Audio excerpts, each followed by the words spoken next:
Om Shanti 4th जून 2023। अव्यक्त मुरली के revise course 31 दिसंबर 1994। नए वर्ष को शुभ भावना गुण स्वरूप वर्ष के रूप में मानो। आज नवयुग रचता बाप दादा अपने नवयुग राज्य अधिकारी बच्चों को देख रहे हैं। नव वर्ष को देख अपना नवयुग याद आता है। नवयुग के आगे ये नववर्ष कोई बड़ी बात नहीं। जिस नवयुग में हर वस्तु, हर व्यक्ति, प्रकृति सब नया है। नया वर्ष जब शुरू होता है तो पुरानी वस्तु व व्यक्ति के पुराने स्वभाव, संस्कार, चाल चलन कुछ नए होते हैं, कुछ पुराने होते हैं। लेकिन आपके नवयुग में पुराने का नाम निशान नहीं। व्यक्ति भी नया अर्थात सतोप्रधान है और प्रकृति भी सतोप्रधान अर्थात नई है। प्रकृति में भी आजकल जैसा पुरानापन नहीं होगा। तो नवयुग की मुबारक के साथ नववर्ष की मुबारक। आज विशेष नया वर्ष मनाने के उमंग उत्साह से खुशी खुशी से सभी पहुंच गए हैं। तो बाप दादा भी दिल की दुआएं सहित नवयुग की और नए वर्ष की डबल मुबारक देते हैं। आप सभी को भी डबल याद है या सिंगल याद है? अपना नया युग नयनों के आगे बुद्धि में स्पष्ट है ना? जैसे कहेंगे कल से नया वर्ष शुरू है, ऐसे ही कहेंगे कल नवयुग आया कि आया। इतना स्पष्ट है, नशा है। सभी नवयुग के राज्य अधिकारी है। सभी राजा बनेंगे तो प्रजा बना ही है। आप सब तो राजा हो, लेकिन राज्य किस पर करेंगे? अपने ऊपर। तो बाप दादा नवयुग और नया वर्ष डबल देख रहे हैं। कल की बात है ना, वो भी कल और ये भी कल की बात है। फिर नवयुग होगा ना। अपने नवयुग की ड्रेस अर्थात शरीर सामने दिखाई देती है। बस पुरानी ड्रेस छोड़ेंगे और नई ड्रेस धारण करेंगे तो वो ड्रेस अच्छी, चमकीली, सुंदर है ना। अभी तो देखो हर व्यक्ति में कोई ना कोई नुक्स होगा। कोई की नाक टेढ़ी होगी, किसकी आँख टेढ़ी होगी, किसके होठ ऐसे होंगे। और नवयुग में सब नंबर 1 और नवयुग में सब नंबर 1, हर कर्मेंद्रिय एक्यूरेट। तो ऐसी ड्रेस सामने खूंटी पर लगी हुई है ना, बस पहननी है। अपने ड्रेस अच्छी पसंद है, देख रहे हो ना। बाप दादा सदैव जब हर एक बच्चे को देखते हैं तो क्या कहते हैं? एक तो हर एक के मस्तक की चमकती हुई मणि श्रेष्ठ आत्मा को देखते हैं और साथ साथ हर एक बच्चे की श्रेष्ठ भाग्य की लकीर को देखते हैं। हर एक का भाग्य कितना श्रेष्ठ है। सभी का भाग्य श्रेष्ठ है ना, कि किसका मध्यम भी है। सभी 1 है, सेकंड, थर्ड और आने वाले अच्छा है। दुनिया वाले कहते हैं आपके मुख में गुलाब और बाप दादा कहते हैं आपके मुख में गुलाब जामुन। गुलाब जामुन सबको बहुत अच्छा लगता है ना। गुलाब जामुन या मिठाई खाने के लिए ही बाप दादा ने हर गुरुवार भोग का रखा है। भोग में खुद भी खाते हो और बाप दादा को भी स्वीकार कराते हो। घर में बनाए नहीं बनाए, लेकिन गुरुवार को तो मीठा मिलेगा ना। और जब कभी खुशी का उत्सव होता है तो मुख ही मीठा कराते हैं। मीठा मुख अर्थात मीठा मुखरा। मुख मीठा तो सब करते हैं, लेकिन आप सबका मुख भी मीठा है तो मुखरा अर्थात फेस भी मीठा है, या थोड़ा थोड़ा कड़वा भी है। अगर एक लकीर भी कड़वे की हो तो आज वर्ष को विदाई देने के साथ साथ इस थोड़े से कड़वेपन को भी विदाई दे देना। विदाई देना आता है कि पास में रखना अच्छा लगता है, या विदाई देकर फिर बुला लेंगे, फिर कहेंगे हम तो छोड़ना चाहते हैं लेकिन माया नहीं छोड़ती है। ऐसे तो नहीं कहेंगे कि हमने छोड़ दिया लेकिन माया आ गई। वहाँ जाकर फिर ऐसे पत्र लिखेंगे। विदाई तो सदाकाल के लिए विदाई। विदाई देने का अर्थ ही है फिर आने नहीं देना, या कभी कभी आ जाए तो कोई हर्ज नहीं, क्योंकि पुराने संस्कार कईयों को बहुत अच्छे लगते हैं। आज कहेंगे कल से नहीं होगा और फिर परसों से परवश हो जाएंगे, तो उसको विदाई नहीं कहेंगे ना। तो विदाई देना भी सीखो। वर्ष को विदाई देना तो कॉमन बात है, लेकिन आप सबको अंश वंश सहित माया को विदाई देना है। अंश मात्र भी नहीं रहे। कई बच्चे कहते हैं 75% तो फर्क पड़ गया है और भी पड़ जाएगा, लेकिन माया अंश से वंश बहुत जल्दी पैदा करती है। 25% अंश मात्र भी रहा तो 25 से 50 तक भी बहुत जल्दी पहुंच सकता है, इसलिए अंश सहित समाप्त करना है। तो नए वर्ष में क्या करेंगे? पुराने वर्ष को विदाई देने के साथ साथ माया के अंश को भी विदाई देना, और विदाई के साथ बधाई भी देते हो ना। कल सभी एक दो को मिलेंगे तो कहेंगे नए वर्ष की मुबारक हो, बधाई हो। तो विदाई दो और विदाई के साथ साथ अपने को भी और दूसरों को भी सदा फरिश्ते स्वरूप की बधाई दो। है ही फरिश्ता, ऊपर से नीचे आए, अपना कार्य किया और उड़ा। फरिश्ते यही करते हैं ना। उड़ती कला की निशानी पंख दिखाए है, कोई आर्टिफिशियल पंख नहीं है, लेकिन ये फरिश्तों को जो पंख दिखाते हैं उसका अर्थ है फरिश्ता अर्थात उड़ती कला वाले। तो फरिश्ते स्वरूप की बधाई स्वयं को भी दो और दूसरों को भी दो। सदा फरिश्ते स्वरूप की स्मृति में भी रहो और दूसरों को भी उसी स्वरूप में देखो। फलानी है फलाना है नहीं, फरिश्ता है। ये फरिश्ता संदेश देने के निमित्त है, समझा? तो सभी को फरिश्ते स्वरूप की मुबारक दो। चाहे कोई कैसा भी हो, लेकिन दृष्टि से सृष्टि बदल सकती है। जब दृष्टि से सृष्टि बदल सकती है तो क्या ब्राह्मण नहीं बदल सकता? आपकी दृष्टि स्मृति हर आत्मा को बदल देगी। बाप दादा को कभी कभी बच्चों पर हंसी आती है, आप लोगों को भी अपने ऊपर आती है। एक तरफ कहते हैं कि हम विश्व परिवर्तक है, विश्व कल्याणकारी है, और फिर विश्व परिवर्तक आकर कहता है कि ये मेरे से बदली नहीं होता। अपने प्रति भी कभी रूहरिहन में कहते हैं, चाहते हैं ये नहीं करे, फिर भी कर लेते हैं। तो विश्व परिवर्तक और स्वयं के लिए ही कहे कि मैं चाहता हूँ लेकिन कर नहीं पाता हूँ, तो उसका टाइटल क्या होना चाहिए? उसको विश्व परिवर्तक कहना चाहिए या कामजोर कहना चाहिए? गीत सुनाते हैं ना, क्या करे कैसे करे पता नहीं कब होगा। ये गीत बाप दादा तो सुनते हैं ना। जब विश्व परिवर्तक है, विश्व कल्याणकारी है, तो क्या कोई आत्मा को नहीं बदल सकते? स्वयं को नहीं बदल सकते? अगर स्व परिवर्तक भी नहीं तो विश्व परिवर्तक कैसे होंगे? बाप दादा कहते हैं इस वर्ष की विशेष दृढ़ प्रतिज्ञा स्वयं से करो। प्रतिज्ञा का अर्थ ही है शरीर चला जाए लेकिन जो प्रतिज्ञा की है वो प्रतिज्ञा नहीं जाए। तो प्रतिज्ञा करने की कितनी हिम्मत है? तो प्रतिज्ञा करने की इतनी हिम्मत है, करेंगे, डरेंगे तो नहीं।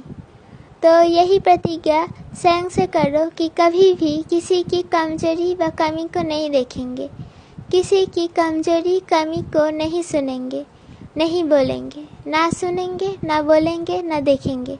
तो ये वर्ष क्या हो जाएगा? ये वर्ष हो जाएगा शुभ भावना गुण स्वरूप वर्ष।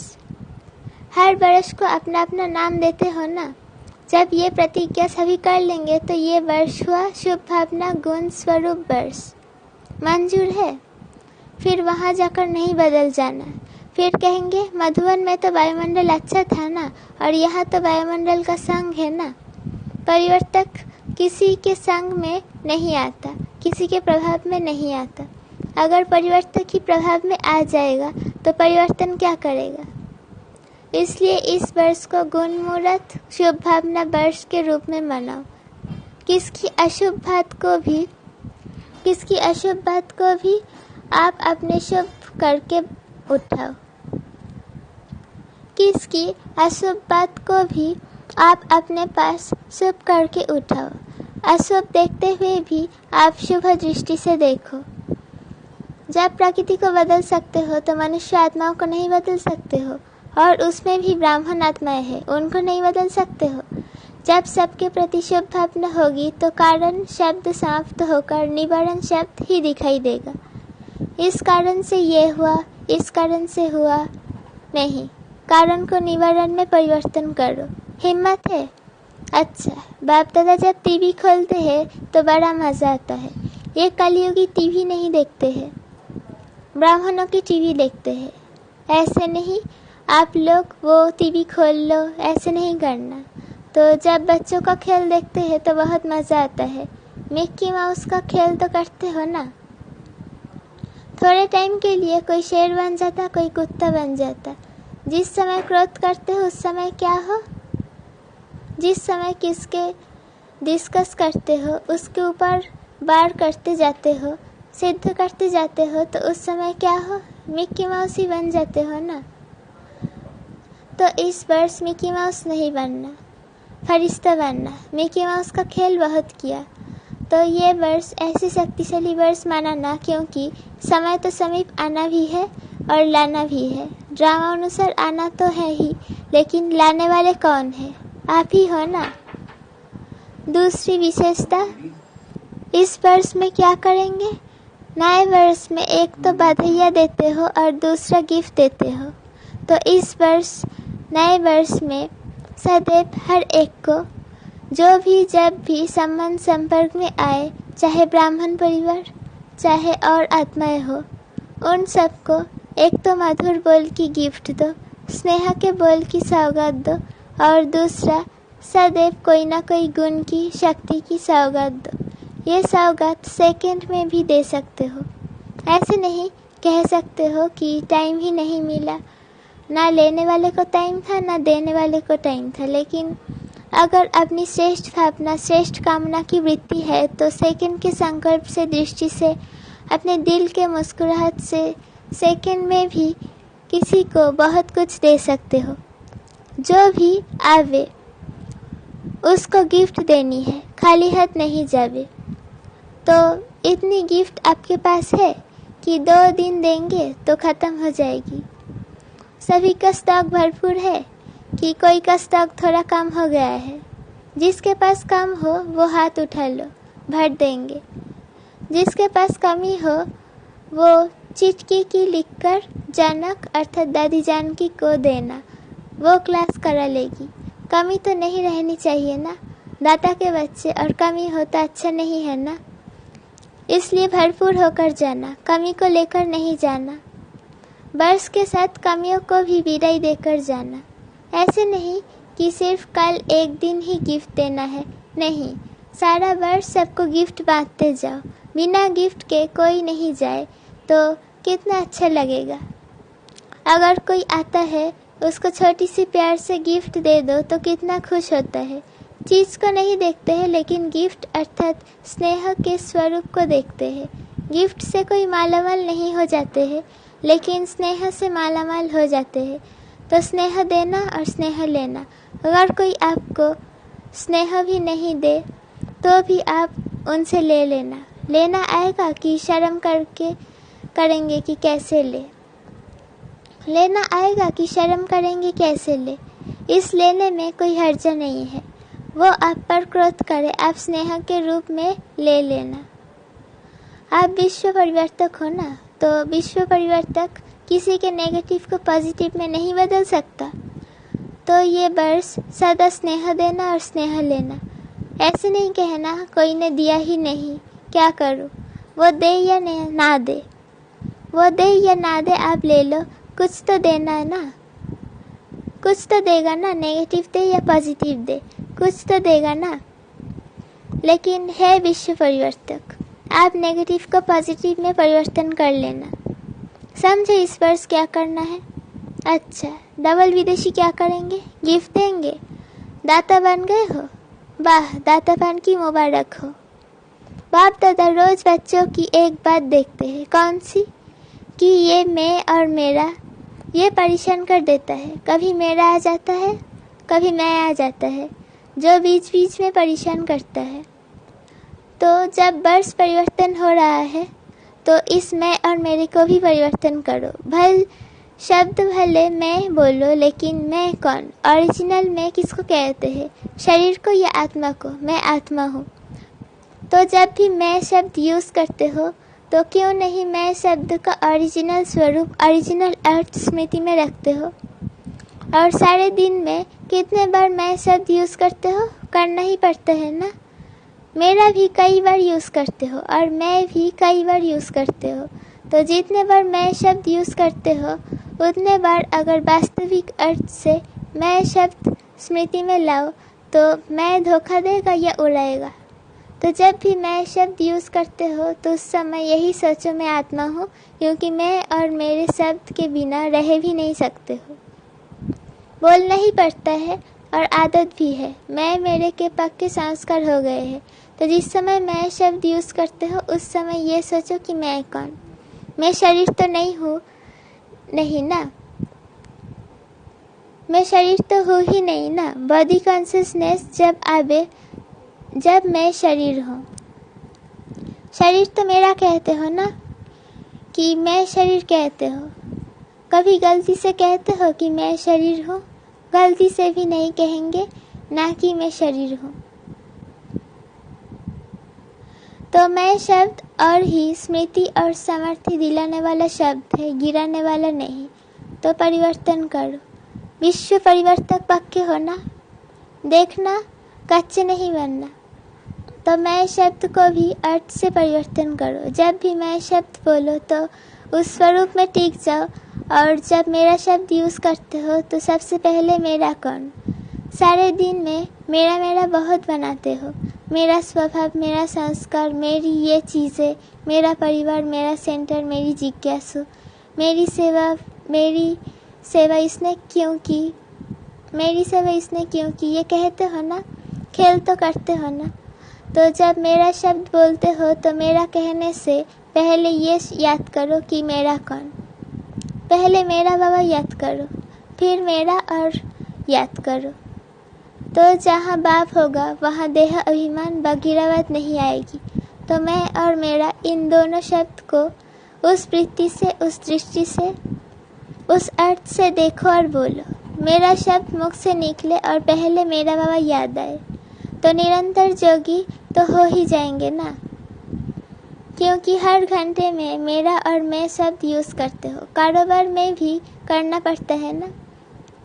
तो जितने बार ये रिपीट करो, मुख से बोलो व मन से सोचो मैं या मेरा, तो अर्थ का परिवर्तन करो।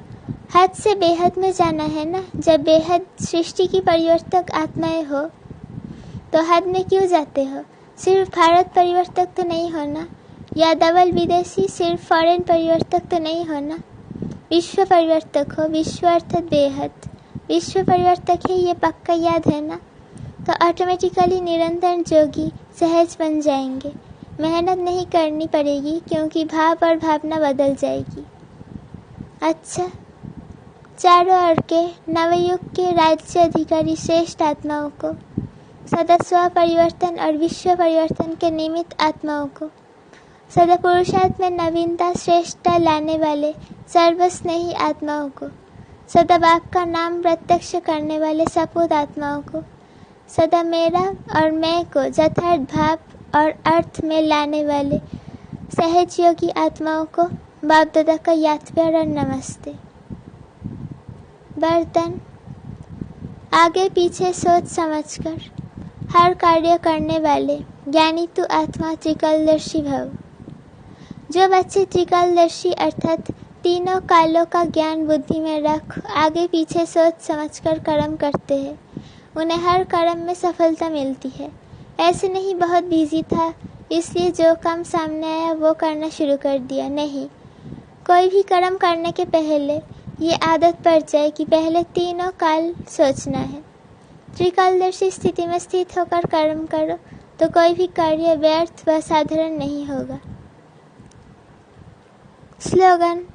अपने संतुष्ट और खुशनुम जीवन से सेवा करो तो सब कहेंगे सच्ची सेवाधारी। अपने संतुष्ट और खुशनुम जीवन से सेवा करो तो सब कहेंगे सच्चे सेवाधारी। ओम शांति।